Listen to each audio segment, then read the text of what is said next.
llegar a la cruz. La palabra de este día. El Señor Jesús, la cruz significa sacrificio. Partamos por eso. La cruz significa sacrificio. En la cruz, ¿qué vemos? Vemos entrega. Vemos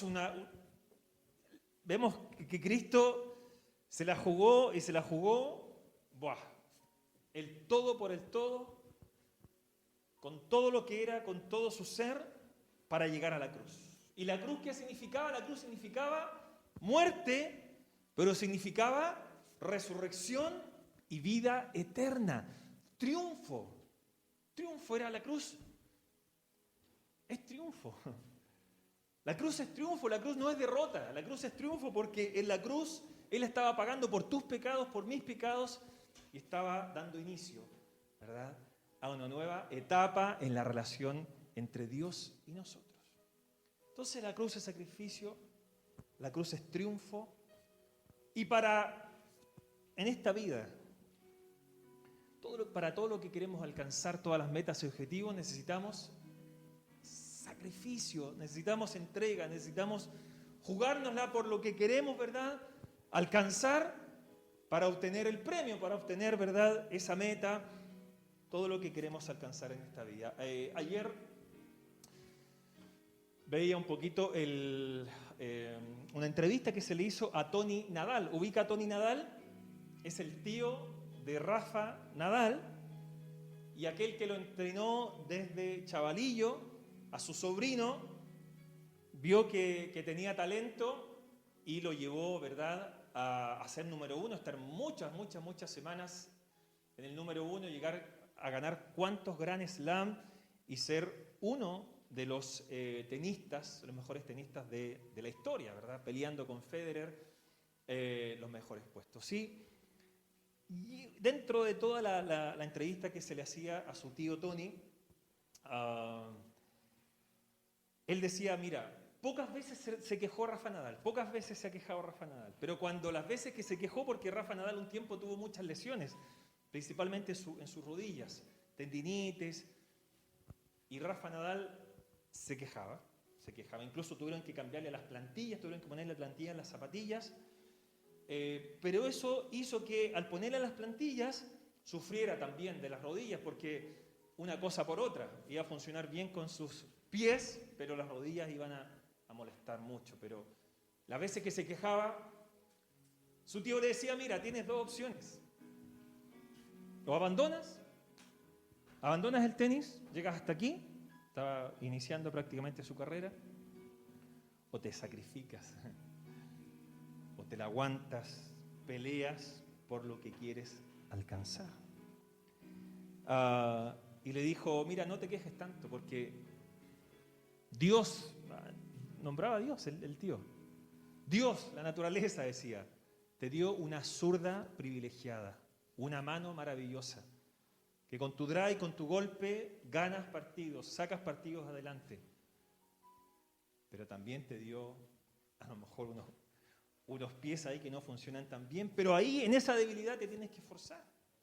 Y te tienes que sacrificar y tienes que luchar por alcanzar tu objetivo. Obviamente Nadal optó por la lucha y el sacrificio y no quejarse tanto, agradecer por lo que tenía, por el don que Dios le había dado y llegar hasta donde hoy conocemos que es un tremendo jugador de elite. Eso es en la vida para alcanzar dinero, para alcanzar fama, para alcanzar triunfos a nivel humano. ¡Qué bueno! Pero el Señor nos está invitando a ir por un premio mucho mayor. El Señor nos está invitando a no quejarnos tanto por esas debilidades que a lo mejor tenemos y ver los dones y talentos que el Señor nos dio para llegar a alcanzar lo que Dios tiene, no solamente en esta vida, sino que en la vida eterna. También el premio de nuestra salvación. Pero ante todo debemos tener un espíritu de sacrificio, de compromiso, de entrega para llegar a la meta. El Señor se enfrentó, Jesucristo se enfrentó con muchas clases de personas en esta vida, ¿verdad? Con muchas personas. Gente que le dijo, Señor, te seguiré hasta la muerte, te seguiré hasta la cruz. Yo te voy a seguir hasta la cruz, Señor. Pero cuando vino la prueba, cuando vino la persecución, cuando le dijeron ahí, ¿tú también estabas con el maestro? No, yo no estoy con el maestro. Yo no lo conozco, de verdad, nunca lo he visto. No sé quién es, déjenme tranquilo. Cuando había que enfrentar, cuando había que llegar, cuando llegaba la hora de la verdad, esa gente que el Señor estuvo con ellos mucho tiempo, años invirtiendo, vieron milagros del Señor, vieron al Señor sanar a los ciegos, levantar paralíticos, enseñanzas tremendas, sabiduría, pero cuando llegó la hora de la verdad, esta gente se echó para atrás. Porque su compromiso con el Señor no era de convicción, sino que era de preferencias. Preferían a Jesús en ciertas etapas y circunstancias de su vida, pero no había un compromiso total. ¿Cuánta gente, verdad? ¿Cuántas personas se perdieron de la salvación? ¿Cuánta gente está condenada a eternidad sin el Señor? Por esa falta de compromiso. ¿Se acuerdan cuando estuvo con el rico? Esa persona que tenía mucho dinero y que guardaba la ley también desde pequeño, honraba a su padre, a su madre, no le hacía mal a nadie. Vale, el Señor le dijo, perfecto. Puede ser que cumplas con un 99% de lo que exige el Señor. Pero de repente el Señor le dijo, mira, vende todo lo que tienes, dalo a los pobres y sígueme. Oh, el dinero. El vil dinero, como dicen muchos. El amor a las posesiones, a su riqueza, a sus bienes. Digo, Señor, llegamos hasta aquí nomás. Llegamos hasta aquí nomás. No hay sacrificio, no hay compromiso, no hay convicción total de quién es Jesús y la invitación de Jesús a que seamos sus discípulos. ¿Cuánta gente habrá sanado Jesús? ¿Alguien tiene algún número por ahí o no? ¿Cuánta gente? Miles. Multitudes, dice que multitudes de gente. Y ahí estaba, las sanaba, las tocaba, las levantaba, las restauraba. ¿Cuántas de esos que recibieron sanidad terminaron siendo discípulos de Jesús? De esos miles. Poca gente.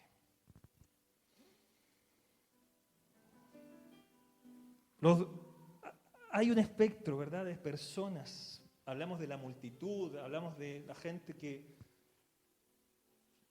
tiene preferencias, que no tiene convicciones. Lo seguían por alguna necesidad específica. Entendemos que todos tenemos necesidad, pero esa gente solamente órenme, bendíganme, ayúdenme. Y además era gente que era bastante mal agradecida. El Señor mostró su mal agradecimiento. ¿Se acuerdan los 10 leprosos en Lucas 17? Vamos a leer Lucas 17. Lucas 17. Porque una cosa es recibir la bendición del Señor y por último ser agradecido con Dios de la vida, de la provisión, de la iglesia que Dios nos está dando. El otro día yo agradecí al Señor por los pequeños milagros, todo el día miércoles acá. Esos pequeños milagros. ¿Sabes cuáles llamo yo a los pequeños milagros? Que pueden ser grandes también, ¿no? Pero cuando Dios obra en tu carácter. Porque ¿para qué estamos con cosas? El mayor enemigo somos nosotros mismos. Y el carácter nos pesa, nos duele, nos hace caer, nos hace pecar. Nuestro carácter nos cuesta cambiarlo. Entonces, cuando el Señor obra en un aspecto de nuestro carácter, yo a eso le llamo un pequeño gran milagro, ¿verdad? Porque lo que es imposible para nosotros, el Señor lo hace posible. Pero aquí hay gente en este texto de Lucas 17:11, por ejemplo, dice, y yendo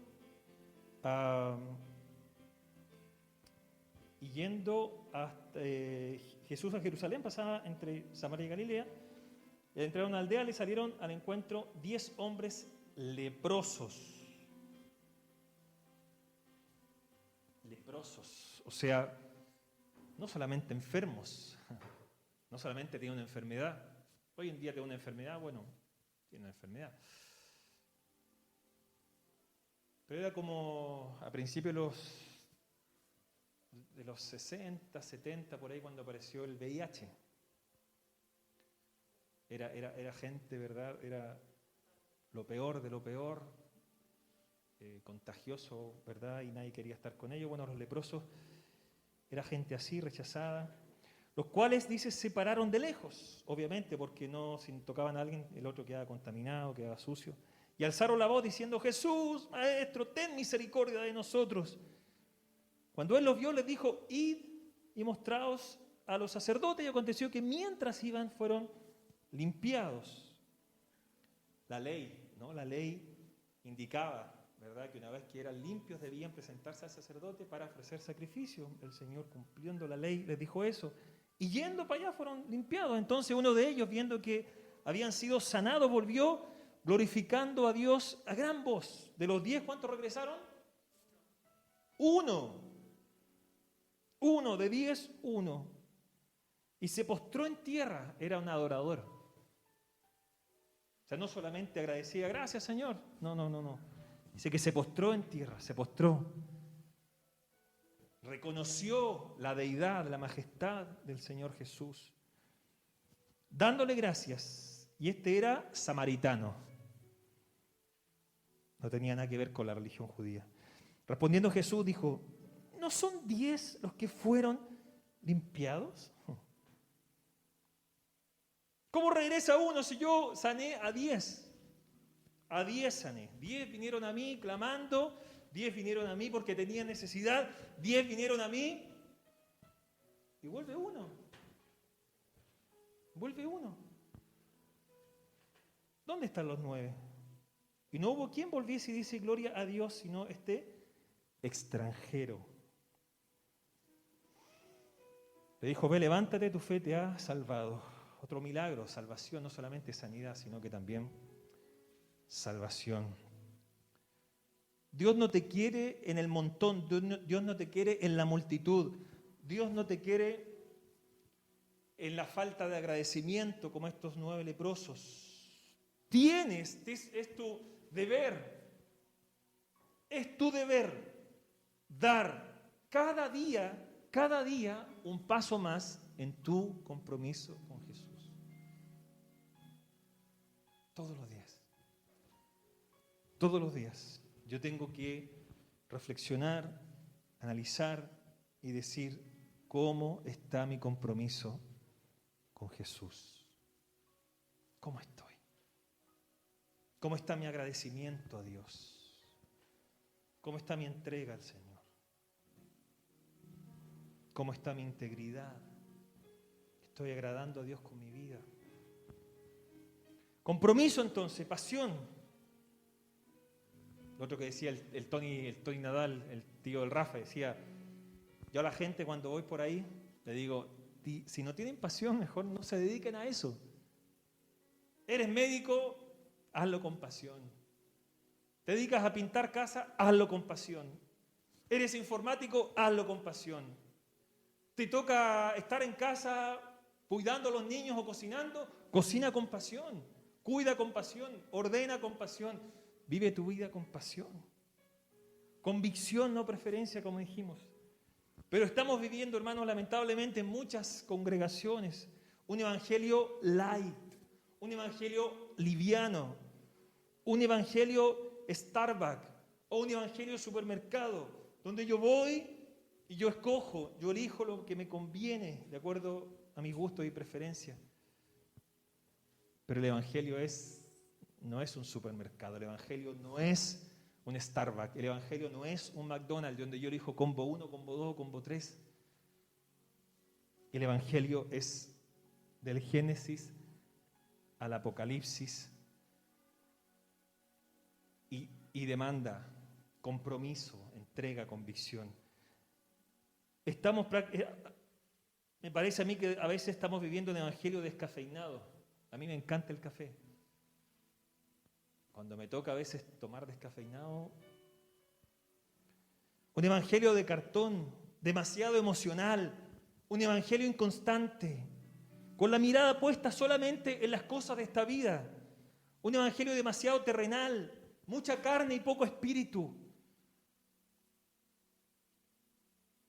Vidas desordenadas, no hay disciplina, no hay vida de oración, hay ignorancia bíblica. Si nos quedamos en la multitud no lee la Biblia.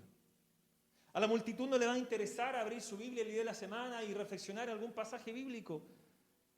La multitud no tiene devocionales diarios, ni con su familia, ni personales. Pero la multitud se sabe la última noticia, pero la multitud lee la última novela, pero la multitud lee los últimos posts del último influencer que salió. Eso sí lo puede leer y puede revisar su Facebook y puede revisar sus redes sociales. Eso sí es interesante, eso sí a lo mejor es mi preferencia, pero no tiene la convicción de decir yo necesito alimentarme de la palabra del Señor todos los días. Jamás hay alabanza, ni en el coche, ni en la casa, ni en la habitación. Diezma cuando le sobra, la multitud diezma cuando le sobra. No hay una constancia en el diezmo, no hay una constancia en la ofrenda. Se congrega con sus hermanos cuando no tiene asuntos personales que atender. Si me sobra voy a la iglesia.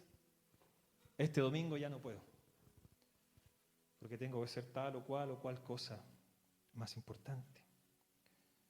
Y si va a faltar a la iglesia, el de la multitud no avisa, no le interesa tampoco avisar. El de la multitud no busca el consejo pastoral. Puede ser que en algún momento busque la oración, pero no el consejo. Órenme, pero no me digan nada. Cuando el de la multitud está en aprietos, muchas veces los pastores somos los últimos en enterarnos. El de la multitud no se identifica con la iglesia. No se identifica con las actividades de la iglesia. Una reunión de mujeres, una reunión de adolescentes, ¡guau! El de la multitud está ahí en la periferia. El Señor nos está llamando a salir de la multitud y a comprometernos con Él. Había otro grupo también, habían gente que el Señor las escogió para una tarea. Eran los de los 70. Jesús eligió a 70, ¿verdad? En Lucas 10. Dice que el Señor escogió a 70 que estuvieron dispuestos a salir del montón, de la mediocridad, de solamente buscar al Señor de vez en cuando, de cuando en vez. Y en Lucas 10 vemos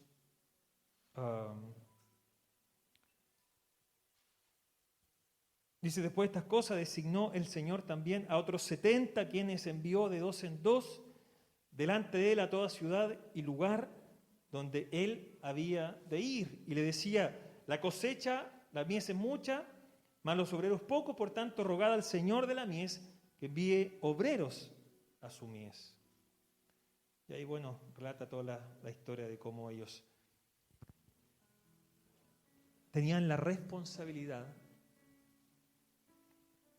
de preparar el terreno, el camino, la gente, cuando viniera el Señor. El Señor iba por las aldeas, iba por los pueblos, iba por las ciudades, pero el Señor era estratégico también y decía, yo necesito que alguien me vaya a preparar el camino, que vaya a ir y orar por ese lugar, que vaya y comience a hablar a la gente, a preparar el lugar, dónde tengo que quedarme, dónde vamos a hacer el recorrido, qué necesidad hay en ese lugar. Entonces el Señor enviaba a este grupo de personas con autoridad, iban en el nombre de Jesús. Y esto me habla de gente que sale entonces de esa multitud, toma el compromiso por Cristo, una entrega, y el Señor le dice, vale, ahora yo te envío. Esto me habla de servicio, de servicio, de servicio. Y cuando alguien sirve, y estoy hablando no solamente en la iglesia, en la casa, en la comunidad, cuando alguien sirve, ya me está hablando inmediatamente que salió de la multitud, salió del montón, salió de la mediocridad. Señor, aquí está mi vida. Y siervo, la traducción exacta no es siervo. La traducción exacta es esclavo. Esclavo, esclavo, esclavo, esclavo. Nosotros no entendemos mucho esa palabra esclavo porque es de siglos pasados, anteriores. La esclavitud, ¡guau! ¡Qué terrible! ¡Qué flagelo! Pero en ese contexto, Señor, vosotros sois esclavos de Cristo por amor, por amor, por amor. Porque los esclavos eran por... Estoy obligado a ser esclavo. ¿Por qué? Porque contraje una deuda, no la puedo pagar. Soy esclavo. No la puedo pagar, mira, te paso a mi hijo de esclavo. Vete a la casa de fulanito de tal a pagar la deuda que tenemos como familia. Pero nosotros somos esclavos de Cristo por amor. Esclavos de Cristo. Entonces, ahora que somos esclavos de Dios, mi vida ahora se entrega en servicio. Yo sirvo al otro. Yo sirvo a mi hermano, yo sirvo a mi hermana. Yo vengo a la iglesia y busco dónde servir. Yo estoy en casa y busco dónde servir. Yo estoy en mi comunidad, hermanos. Debemos servir en la comunidad también, donde estamos, en el barrio. Estoy en el instituto, en mis estudios. Yo sirvo, yo ayudo, yo me dispongo. En mi familia. Hay que trabajar, hay que servir, yo me dispongo, yo sirvo. Porque el Señor dice que el que sirve a los demás es el mayor de todos. Porque el Hijo del Hombre no vino a ser servido, porque el Hijo del Hombre vino a servir y dar su vida en rescate por muchos. Y antes de ir a la cruz, antes de llegar a la cruz, nuestro Señor Jesucristo dio la mayor muestra de humildad, de servicio por los demás, por nosotros, que fue el haber lavado los pies a sus discípulos, hediondos, cochinos, malolientes, con falta de fe, de compromiso, de convicción. Pero dice que los amó hasta el final y le lavó los pies a sus discípulos y dijo, haced lo mismo vosotros, lavaos los pies unos a otros. El que sirve está dando muestra de amor por el Señor, de entrega, de compromiso. Es decir, aquí está mi vida. Entonces estaban los discípulos ahí. También de los 70 saltamos los discípulos, un grupo mucho más reducido, ¿verdad? Donde el Señor también eligió a unos que eran unos torpes, muchas veces sus discípulos. Lo interesante de los discípulos,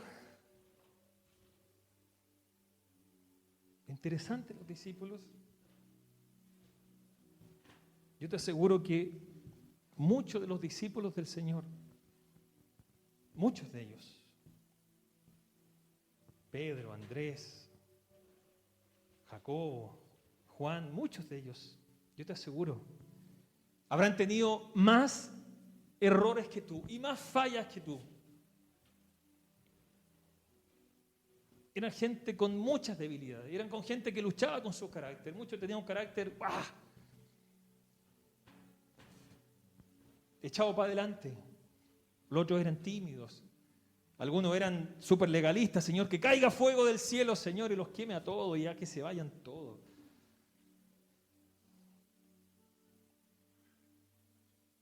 Pero era gente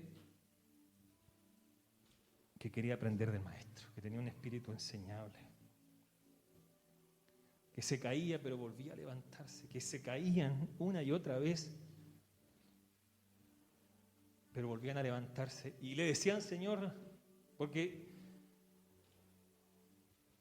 Jesús también les dijo, vosotros también queréis renunciar, vosotros también queréis iros con los fariseos, con la multitud, vayan. Si el Señor no vino a buscar números, si el Señor no vino a buscar iglesias llenas, si el Señor no vino, ama a las multitudes, pero el Señor es clarito, dice, el que no está dispuesto a renunciar a todo, no puede ser mi discípulo, lo siento. Y les dijo a los discípulos, bueno, idos también vosotros con ellos. Y los discípulos dijeron, ¿a dónde iremos? ¿A dónde vamos a ir? ¿A dónde, Señor? Si solo tú tienes palabras de vida eterna. Solo tú tienes palabras que dan vida. Solo tú, Señor, en ti hemos encontrado lo que andábamos buscando, Señor. A veces dan ganas de mirar atrás, Señor. A veces dan ganas de renunciar. A veces dan ganas de tirar la toalla. A veces dan ganas, Señor, de decir, hasta aquí, no soporto, no puedo. Soy débil, te fallo, caigo, me cuesta, soy irresponsable, soy aquí, soy allá. Pero hermanos, como los discípulos, ¿de dónde vamos a ir? En Cristo hay palabras de vida, en Cristo hay oportunidades, en Cristo hay nuevos tiempos. Pero lo interesante también es que cuando nos acercamos como discípulos del Señor, entendemos que no solamente somos siervos, no solamente estamos para hacer, sino que somos hijos de Dios. Somos hijos e hijas de Dios. Y eso cambia nuestra perspectiva y eso nos hace vivir diferente, eso nos hace vivir distintos en esta vida. Hermanos, se tiene que notar la diferencia. No podemos ser como el mundo, no podemos pensar como el mundo. No podemos. Estamos en este mundo, pero no somos de este mundo.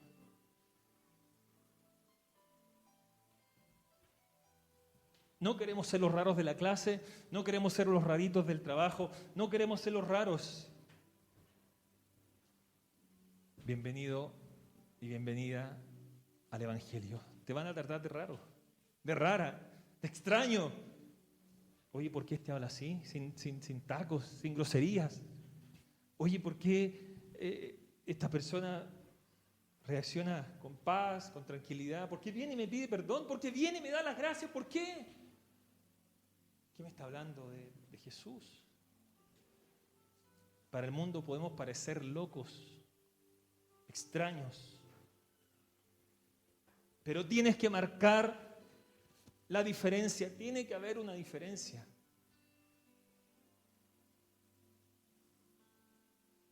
Con la gente del mundo. Y lo último, la cruz. Juan 19. Juan 19, 25 al 27. Estaban junto a la cruz de Jesús su madre, la hermana de su madre, María, mujer de Cleofas, y María Magdalena. Sí que había mujeres, ¿no?, en la cruz.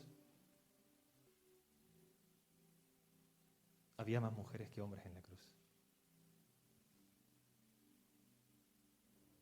Yo honro a las mujeres de esta iglesia. honro su compromiso, su fidelidad, su entrega, su responsabilidad, su ganas de ser enseñadas. Cuando vio Jesús a su madre y al discípulo a quien él amaba, que estaban presentes, dijo a su madre: mujer, he aquí tu hijo. Después dijo al discípulo: he aquí a tu madre, y desde aquella hora el discípulo la recibió en su casa. El discípulo amado era Juan.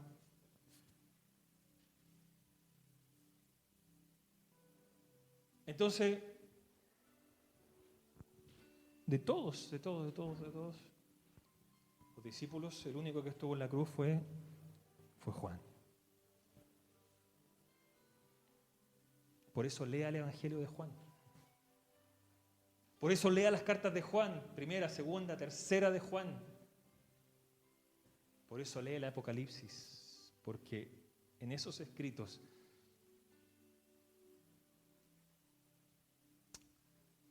hay alguien que estuvo dispuesto a llegar a la cruz y era llamado el discípulo amado.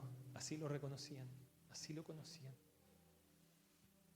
Autor del cuarto evangelio, esas 3 cartas, Apocalipsis, pescador de Betsaida, hijo de Zebedeo, hermano de Santiago, discípulo del Bautista y apodado el hijo del trueno.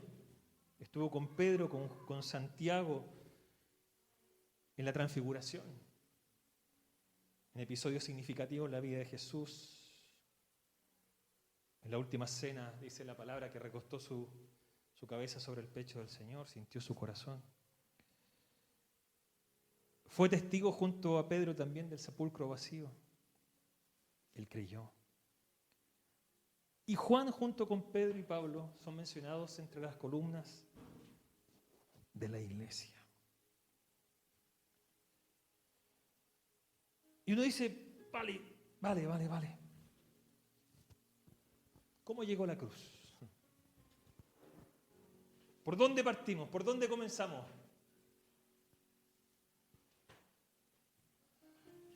Dijimos que la cruz es muerte, es entrega.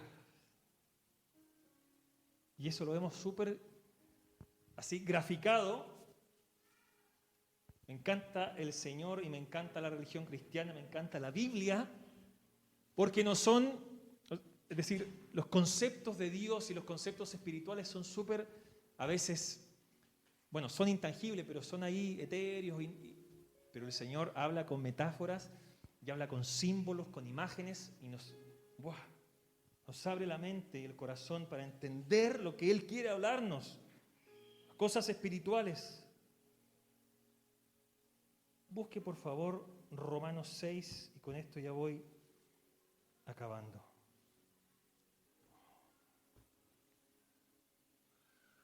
Romanos 6 del 4 al 6 dice: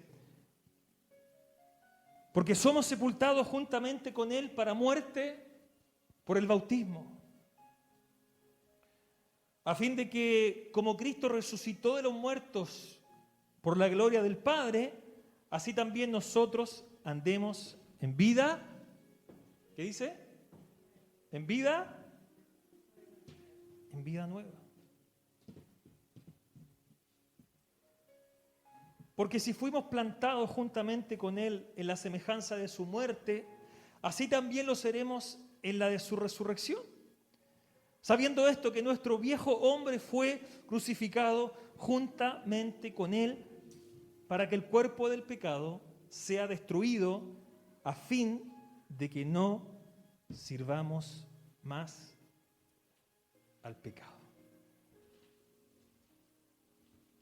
Acuérdense que Pablo nos enseña, nos explica, nos comparte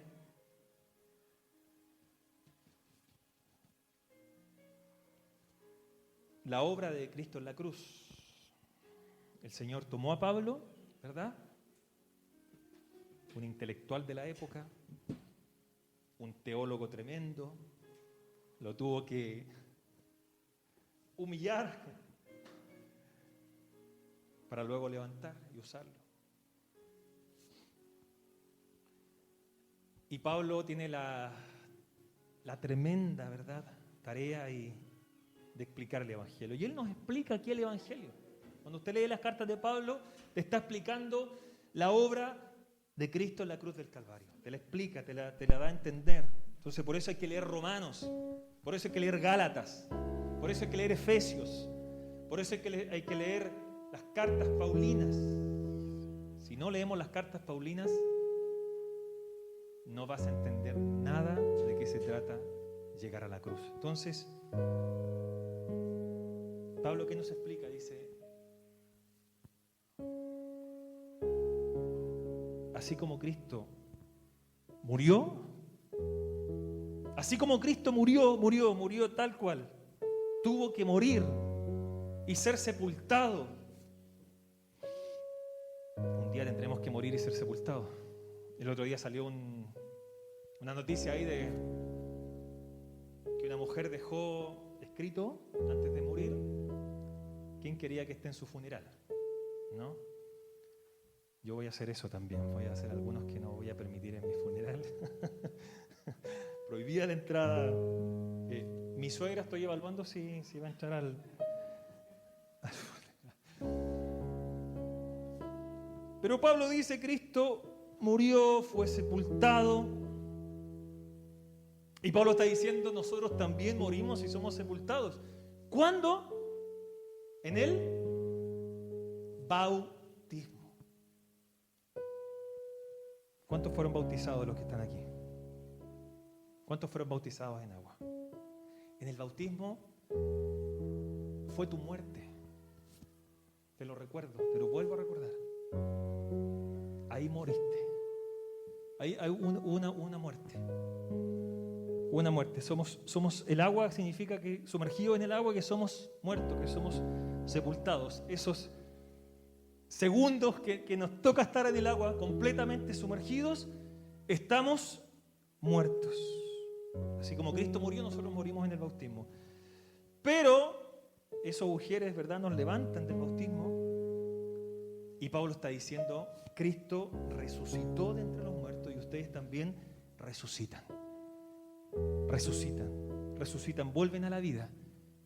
Una vida nueva. Una vida nueva. Las cosas viejas pasaron. Quedan en el agua, quedan muertas ahí. Quedan sepultadas, olvidadas por el Señor. La antigua forma de vivir, de ser, de pensar, de vivir. Y somos levantados por el Señor. Dice, con la misma gloria que el Espíritu Santo levantó a Cristo Jesús de entre los muertos y produjo ese milagro, vosotros también sois levantados en vida nueva. En vida nueva. Por eso, la cruz, el primer paso del bautismo, es ser bautizado. Y recordar, como dice Pablo ahí, constantemente, que nuestra carne fue crucificada en la cruz. ¿Qué es la carne? Me encanta a mí un buen asado, carne.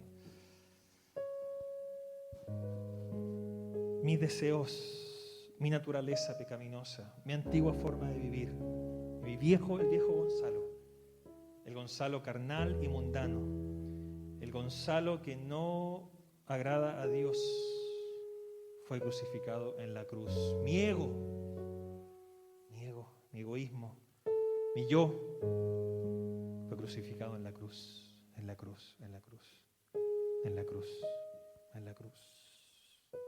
Si estoy luchando con el pecado, tengo que volver a la cruz. Decir, ahí estoy crucificado. Señor, ahí estoy crucificado. Señor, ahí estoy contigo crucificado, Señor. Dame el poder para vencer, dame el poder para vivir una vida que te agrada.